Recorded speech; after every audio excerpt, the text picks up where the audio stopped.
পরিচালনার পরবর্তীতে শেষ পর্যায়ে যেটা আমরা পর্যবেক্ষণ করে দেখতেছি যেটা হচ্ছে যেটা ভোট কাটার বিষয়ে বা ভোট আগে থেকে কেটে রাখা হয়েছে এবং ভোট বাক্সতে ফেলানো হয়েছে সেটা যেহেতু আমার এটা নিয়ে আমি বলতে পারছি যেহেতু ওনাদের যেই গোপালনগর যেই কেন্দ্রে ছিল ওখানে তো আমাদের যেহেতু বিএনপি সমর্থিত প্রার্থী আমি ওই জায়গায় অবশ্যই বিএনপির লোক আছে, বিএনপির সমর্থিত আছে, ওয়ার্ড কমিটি আছে, সব আছে। ওই জায়গা থেকে দেখা গেছে যে আমাকে শূন্য ভোট দেখানো হয়েছে। তো এটাতে আমার বোঝা গেছে যে এই জায়গায় অবশ্যই ভোট আগে কেটে রাখা হয়েছে, নাহলে তো এখানে একজন ভোট হলেও আমাকে ভোট দিত, একটা ব্যক্তি হলেও আমাকে ভোট দিত, সে জায়গায় আমি একটা ভোটও পাইনি। তো এটাতে আমার প্রভাবিত যে ওনারা আগে ভোট কেটে রেখেছে, পরবর্তীতে ভোট গণার আগে ওনারা ভোট বাক্সে ব্যালট পেপার ফালানো হয়েছে।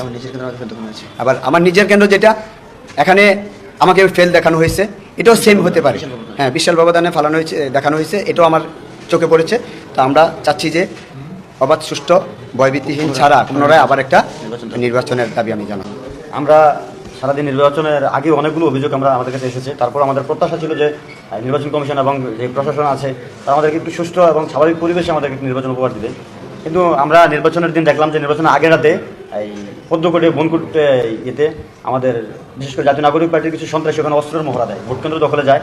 তখন আমাদের ছাত্র অধিকার পরিষদের কেন্দ্রীয় সাংগঠনিক সম্পাদক সাইদ সাহেব ওখানে ছিল, আরও দুইজনকে নিয়ে তারা এখানে একটা প্রতিরোধ গড়ে তোলে যেন সন্ত্রাসীরা দখল করতে না পারে, এলাকাবাসীকে জড়ো করা হয়। তো তখন ওখানে সেনাবাহিনী উপস্থিত হয়, তাদেরকেও আটক করে আমাদের যেই নেতাকর্মীরা ওখানে এই অস্ত্রধারীদেরকে বিরুদ্ধে গ্রামবাসীকে নিয়ে প্রতিরোধ গড়ে তুলেছে, আমাদের সেই তিনজন নেতাকর্মীকে তারা আটক করেছে। তো এক্ষেত্রে আমাদের নির্বাচনের উপর একটা বিশাল ধাক্কা চলে আসছে। তার পরবর্তী সময় দেখেন রাত্রের বেলা দেখলাম যে আমরা বিভিন্ন কেন্দ্রগুলোতে অস্ত্রের মহড়া চলেছে। তারপর হচ্ছে প্রত্যেকটা বাড়িতে গিয়ে আমাদের বিএনপির এই নেতাকর্মীদেরকে প্লাস গণ অধিকার পরিষদের নেতাকর্মীদেরকে ভয় দেখানো হয়েছে আপনারা কোনো ভোট কেন্দ্রে যাবেন না। তারপর হচ্ছে যারা ভোটার তাদেরকে পর্যন্ত বলা হয়েছে আপনারা যদি শাপলাগুলিতে ভোট দিতে পারেন তাহলে আপনারা ভোট কেন্দ্রে যাবেন, নচেত আপনারা ভোট কেন্দ্রে যাবেন না। তো এরকম এই বিভিন্ন অভিযোগ আমাদের কাছে ভোটার আমাদেরকে ফোন করে বলতেছে, বা অনেক ভোটার আমাদের কাছে আসছে, ভাই আমরা এই মুহূর্তে কী করবো, আমরা কি ভোট কেন্দ্রে যাবো? তারপর আমরা প্রশাসনকে জানাই বিষয়গুলো। প্রশাসন আমাদেরকে আশ্বস্ত করলো যখন নির্বাচনের দিন আমরা ভোট কেন্দ্রে বিভিন্ন ঝামেলা দেখলাম যে তারা ভোটে কারচুপি করছে, জবরদখল করছে, ভোট কেটে ফেলছে, আমাদের এজেন্টদেরকে বের করে দিচ্ছে। প্রশাসন আমাদেরকে সহযোগিতার আশ্বাস দিল, সামথিং কিছু সহযোগিতা করেছে। প্রকৃতপক্ষে আমরা যেটুকু সহযোগিতা তাদের কাছ থেকে আশা করেছিলাম আমরা ওইটুকু সহযোগিতা পাইনি। তো তারপরে দেখেন এই বিশেষ করে ওনার হাসনাত আবদুল্লাহ সাহেবের নিজের এলাকায় বিএনপি বাংলাদেশের মধ্যে এমন একটি দল, প্রথম দুইটি দলের যদি তালিকা করা হয় বিএনপির নামটা এক নম্বরে চলে আসবে বর্তমান সময়ে। তো যেই দলটি বাংলাদেশের জায়গায় ক্ষেত্রে প্রতিষ্ঠিত একটি দল, প্রত্যেকটা এমন কোনো ওয়ার্ড নাই যে বাংলাদেশের আনাচে বিএনপির কোনো কমিটি নাই।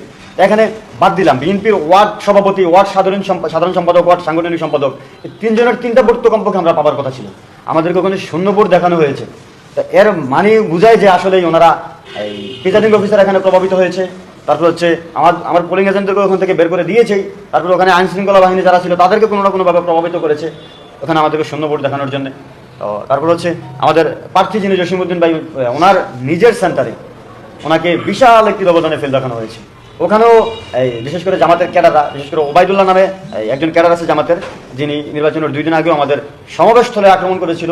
সে তার সন্ত্রাস বাহিনী নিয়ে ওইখানে অনেক চেষ্টা করেছে ভোট কাটার কৌশলে। তারা ভিতরে ব্যালট বক্সে প্রশাসনকে প্রভাবিত করে এবং প্রিজাইডিং অফিসারকে প্রভাবিত করে ব্যালট বক্সে বাহির থেকে কেটে আনা ব্যালট পেপারগুলো রাখতে সক্ষম হয়েছে বলে আমরা ধারণা করছি।